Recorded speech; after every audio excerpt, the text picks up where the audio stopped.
accepter la spiritualité christique. Dans ce numéro, nous allons révéler la face cachée de la doctrine de Joël Francis Tatou, la spiritualité christique. En commençant par la définition du terme christique, selon le dictionnaire, c'est ce qui concerne Jésus-Christ et son enseignement. Le terme christique a été utilisé pour la première fois en 1800, et c'est au cours des années 1933 que son usage va commencer à se propager. Toutefois, il faut souligner que ce terme est vraiment moins connu des plusieurs chrétiens, mais ce qui est étrange, c'est qu'il est beaucoup utilisé par les non-chrétiens. Vous pouvez vous poser la question de savoir pourquoi ce sont les non-chrétiens qui l'utilisent le plus. Eh bien, c'est parce qu'il ne s'agit pas de Jésus-Christ de Nazareth, mais plutôt d'un autre Christ. Rappelez-vous que le Seigneur avait prédit qu'il y aurait des faux Christ. Et puisqu'il s'agit d'un autre Christ en dehors de Jésus notre Sauveur, il est donc question de la magie christique. Il y a quelques citations populaires où le terme christique a été utilisé, et parmi ces citations, il semblerait qu'Emmanuel Macron, l'actuel président français, aurait pratiqué la dimension christique. Une citation dit de lui: Emmanuel Macron et son entourage usent des métaphores christiques. Et il va lui-même dire: je ne cherche pas à être un prédicateur christique. Ça veut dire que Macron ne renie ni ne revendique la dimension christique. La magie christique, autrement appelée éveil de la conscience christique, est une spiritualité pratiquée par un groupe des gens, en tant que principe universel, en dehors de toute religion. Dans cette vidéo, je vais vous parler de l'éveil de la conscience christique. C'est une énergie qui est très présente en ce moment, je vais vous expliquer aussi pourquoi. Et avant toute chose, j'aimerais juste préciser que je parle de la conscience christique en tant que principe universel. Donc vraiment en dehors de tout dogme ou de toute croyance religieuse, la conscience christique c'est vraiment une conscience qui est universelle. Beaucoup d'entre vous sont porteurs de l'énergie du Christ, de l'énergie christique. Cela n'a rien à voir avec la religion. Cela a à voir avec l'ouverture du cœur. Cette spiritualité est centrée sur les énergies et lumières christiques. Chers internautes, nous ne pouvons pas parler de cette spiritualité sans parler d'un certain John-Edvard Rang, de son vrai nom Serge Marjollet. Ce dernier est un écrivain français et aussi enseignant de Siddha Yoga et de spiritualité. Il est l'auteur du livre intitulé La magie christique, la toute-puissance du Père en action. En 1986, il rencontre Guru Mehi, lors d'un séminaire de Siddha Yoga à Rome, et il dit avoir une expérience spirituelle à cette occasion. Il ressentait la montée et l'explosion interne soudaine, qu'il identifiera par la suite comme la montée de la Kundalini. Par après, il approfondit ses recherches et étudie les livres de l'occultiste tchèque, Franz Bardon. Il a aussi écrit un livre intitulé De la voie de Jésus à la voie du Tao. John-Edvard va chercher à mettre un pont entre le christianisme, la haute spiritualité égyptienne et le taoïsme, en prenant les paroles de Jésus, les principes du Tao, et les enseignements secrets de l'Égypte, pour raisonner une harmonie avec des grandes énergies universelles. Serge est le premier mage en Europe à pratiquer la magie christique en public. Il a émerveillé et souvent bouleversé son auditoire par sa magie. Plusieurs personnes pratiquent cette magie pour devenir guérisseurs ou médiums. Dans cette vidéo, nous allons vous donner les points communs qu'il y a entre Joël Francis Tatou et les pratiquants de la magie christique. Ce qu'il faut retenir premièrement, c'est d'abord le rapport des langages. Chaque domaine ou secteur de la société a toujours son langage qui lui est propre. Il s'avère que Francis Tatou a des langages étranges à la Bible et au christianisme. Il parle comme un pratiquant de la magie christique. La magie christique parle des énergies. Dans cette vidéo, je vais vous parler de l'éveil de la conscience christique. C'est une énergie qui est très présente en ce moment. Magie blanche, on travaille sur les énergies. C'est pour capter les énergies, pour capter les lumières. Joël Tatou aussi parle des énergies. La magie parle des codes christiques. Pour pouvoir recevoir les codes qui sont là pour vous ce week-end, laissez-la transparaître.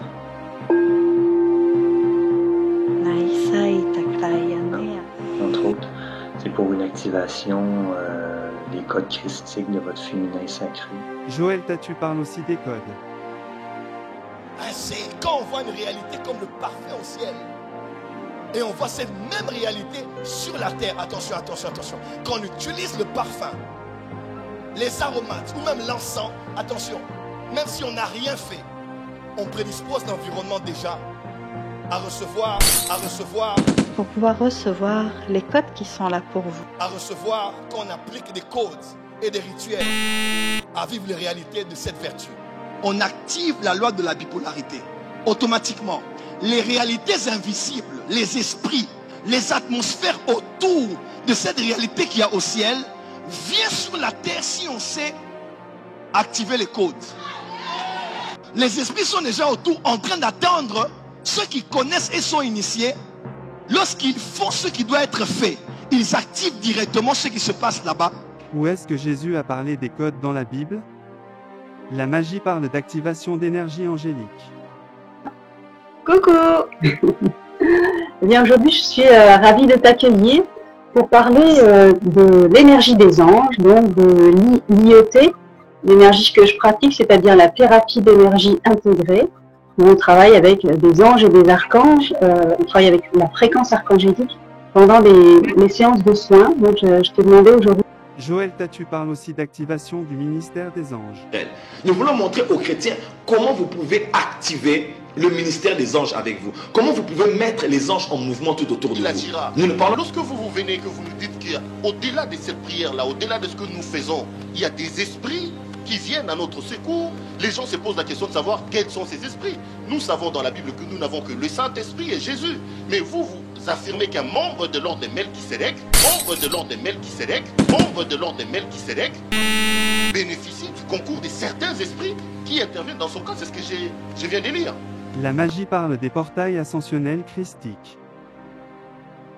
Portail J'ai eu cette vision, donc par rapport à ce portail du solstice d'hiver que je vous ai déjà... Joël Tatu aussi parle des portails spirituels. Sur comment ouvrir des portails avec le monde spirituel. Les yeux, ce grand portail spirituel. La magie parle de connexion ou encore de se connecter aux énergies. que tu approfondis ta connexion à ton Joël corps. Tatu aussi enseigne de se connecter aux esprits. Mais la spiritualité, c'est l'optimisation de ta connaissance, de ton développement, des choses liées aux esprits, en commençant par ton esprit, ou n'importe quel autre esprit avec lequel tu es en contact. Et ça te permet de vivre différemment sur la terre. Ne cherche pas d'abord les anges d'en haut si tu n'es pas connecté avec les anges d'en bas. Parmi tes ancêtres, il y a les bons, il y a aussi les mauvais. Et les bons là, ils sont transformés en anges terrestres, en anges de la terre. Qui dans la Bible s'était-il connecté à un esprit? La magie parle d'ascension. Et aussi les lignes temporelles d'ascension, vers quelle ligne temporelle d'ascension on va. Et enfin, commencer par parler de les fameux symptômes d'ascension, donc notamment en ce moment qui sont quand même assez forts. Joël Tatu aussi enseigne l'ascension. Quel apôtre de Jésus avait-il enseigné l'ascension? Le mage John Edward a parlé de la montée de la Kundalini. Joël Tatu a parlé de la montée de l'esprit humain. Nous sommes en train de faire un travail pour que ton esprit commence à monter. Que Dieu bénisse sa parole. Que Dieu bénisse sa parole. Que Dieu bénisse sa parole. L'esprit va monter pour aller où? N'est-ce pas le voyage astral? Le problème qui me choque de temps en temps quand je reçois les pasteurs, je commence de temps en temps à trouver des similitudes entre ce que vous dites et ce qu'on voit dans le monde que vous qualifiez, vous, de monde occulte. Finalement, on ne sait plus qui copie l'autre. Vous parlez de l'esprit, il y a eu une polémique ici à Kinshasa sur ces phénomènes des gens où les gens doivent commencer à sortir à l'esprit, aller opérer. Donc, ça m'a étonné. Vous habitez à Bujumbura, moi je peux sortir ici, je vais chez vous à Bujumbura, j'influence votre esprit. Alors, quand vous dites tout ça, j'ai comme l'impression qu'on baigne également dans cette genre dans cette confusion. À Bujumbura, je suis venu ici à Kinshasa, sans avoir pris l'avion. Où est le problème? Ah, vous sortez vous également? Je sors beaucoup. Je sors tout le temps. La magie parle de soins sonores. Pour vous offrir un court soin sonore. Peux-tu te permettre, plutôt que de... Et dans le son, il y a plusieurs choses. Joël Tatu parle de la spiritualité de son. La magie parle des encens pour les rituels. Joël Tatu parle de la spiritualité des odeurs. Attention, attention, attention. Quand on utilise le parfum, les aromates ou même l'encens, attention, air attire la présence angélique. Air attire la présence angélique. Les odeurs les attirent. Les odeurs les repoussent. Quel apôtre de Christ avait-il enseigné ces choses? La magie parle du pouvoir des couleurs, pour chaque rituel. Joël Tatu parle de la spiritualité des couleurs. Tiens, comment ça, la spiritualité des couleurs? La magie parle des vibrations christiques.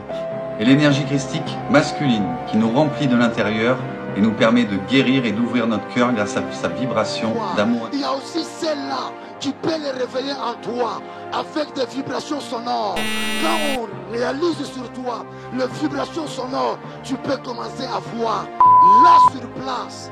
Je peux appeler n'importe qui. Je libère les vibrations sonores. Joël Tatu aussi parle des vibrations. Cette doctrine n'est pas biblique. La magie parle de se connecter à la terre. Je viens de passer une semaine ici de reconnexion à la terre, en retraite. Joël Tatu aussi parle de la spiritualité de la terre et demande à ses fidèles d'apporter les portions de terre, comme font les marabouts. Yes. Aujourd'hui à minuit, je serai ici en prière. On va prier et faire des libations avec votre terre. Nous sommes arrivés à une saison où il y a un nouveau siècle de lumière. Le nouveau siècle de lumière ne sera pas composé à la tête des philosophes. Dis à ton voisin, bienvenue au siècle des lumières. Joël Tatu invite ses fidèles au siècle des Lumières, qui n'est autre que la philosophie humaine, qui a vu le jour au XVIIe siècle par des philosophes, dont certains étaient des non-croyants et athées. Ce sorcier s'inspire d'autres lumières que celles de Jésus-Christ. Que dit la parole de Dieu? Prenez garde que personne ne fasse de vous sa proie par la philosophie et par une vaine tromperie, s'appuyant sur la tradition des hommes, sur les rudiments du monde, et non sur Christ. C'est clair que ce faux prophète congolais appuie son enseignement sur la philosophie et non sur le Seigneur. Parce que je ne suis pas un homme normal, je suis un thaumaturge. Voyez-vous, Joël Tatu se présente comme prophète thaumaturge. Or, d'après l'étymologie du mot, les premiers thaumaturges pratiquaient la magie, c'est un terme propre aux magiciens. La magie parle des 12 lois universelles. Au sujet de la loi du triple retour. Non, comment ça s'appelle? La loi du triple retour ou le choc en retour ou ce que vous voulez quand vous faites un rituel. Voilà. Alors, ce qu'il faut savoir donc en fait sur cette loi-là, donc c'est vraiment une loi qu'on associe beaucoup à la magie noire. Alors, le problème... Dans la dimension de la spiritualité, il y a ce qu'on appelle la loi des triples retours.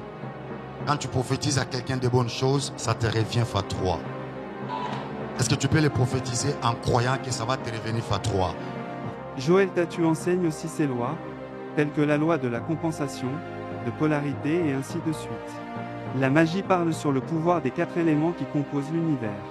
Joël Tatu aussi parle de ces 4 éléments. Vous savez, dans l'homme, comme j'ai dit, les 4 éléments sont là. Nous avons l'air, l'eau, le feu. Le feu, c'est le sang, c'est la chaleur, n'est-ce pas? La magie a ses propres gestes liés au rituel. And I have this cube inside here. Hold on. So I'm going to tap my finger like this. It comes out soft. Oh my God. Oh! Open my hand. Revenez dans le cœur. Joël Tatu aussi pratique ces mêmes gestes. Notez bien que ce geste naturel peut être fait inconsciemment par n'importe qui. Frères et sœurs, ce n'est pas étonnant que Joël Tatu enseigne la magie, puisqu'il a lui-même déclaré avoir pratiqué l'occultisme. Seigneur. Je ne parle pas ici du voyage astral, j'étais occultiste et je connais bien ces choses. J'ai été dans tout ce qui est de voyage astral, on a fait beaucoup de choses et de pratiques à l'époque avec des amis. Revenons un peu là-dessus. Qu'est-ce qui vous avez poussé à aller dans le vaudou? Ou qu'est-ce qui vous a poussé à aller dans ces mondes? Bon, je n'ai jamais connu le vaudou, c'était plutôt tout ce qu'il y avait du bouddhisme. Le bouddhisme. Est-ce qu'une nouvelle doctrine? Oui, ça l'est. Ah oui. Bien-aimés, La spiritualité christique est en réalité la magie christique que prêche Joël Tatu. Il dit avoir reçu une nouvelle lumière sur la doctrine de Christ, et pourtant ce qu'il enseigne est depuis longtemps connu des spiritualistes et des magiciens. Le général Titus a reçu consigne de l'empereur romain de détruire tout ce qui croyait à l'enseignement christique, donc à l'enseignement du Christ, qui n'a rien à voir avec un Jésus. Là, c'est encore la confusion pour certains. Mais revoyez et réécoutez la vidéo dès le début. Que dit la parole de Dieu par rapport au langage? Je vous exhorte, frères, par le nom de notre Seigneur Jésus-Christ, à tenir tous un même langage, et à ne point avoir de division parmi vous, mais à être parfaitement unis dans un même esprit et dans un même sentiment. Et au chapitre 2 le 13e verset. Et nous en parlons, non avec des discours qu'enseigne la sagesse humaine, mais avec ce qu'enseigne l'esprit, employant un langage spirituel pour les choses spirituelles. L'apôtre Paul dit qu'ils emploient un langage spirituel qu'enseigne l'Esprit de Dieu. Ils avaient le même langage en Christ, lui et ses compagnons. Posez-vous la question, les langages de Joël Tatu viennent de quel esprit? Il est évident que ce n'est pas l'Esprit de Dieu. Mais Joël Tatu parle le même langage seulement avec ses frères, les faux pasteurs que nous allons aussi exposer bientôt. Le livre d'Enoch dont j'ai parlé, est-ce que j'ai dit qu'il faut lire le livre d'Enoch? Non, mais ça peut être un livre de recherche. Il lit des livres magiques et ésotériques, pour enseigner au peuple de Dieu. Les chrétiens faibles et ignorants l'acclament pour sa grande connaissance, qui est en vrai les profondeurs de Satan, dont parle l'Apocalypse. Dans notre prochaine vidéo nous donnerons encore plus des preuves démontrant que cet imposteur congolais Joël Tatu est un fils du diable. Partagez afin de sauver une âme, que le Seigneur vous préserve.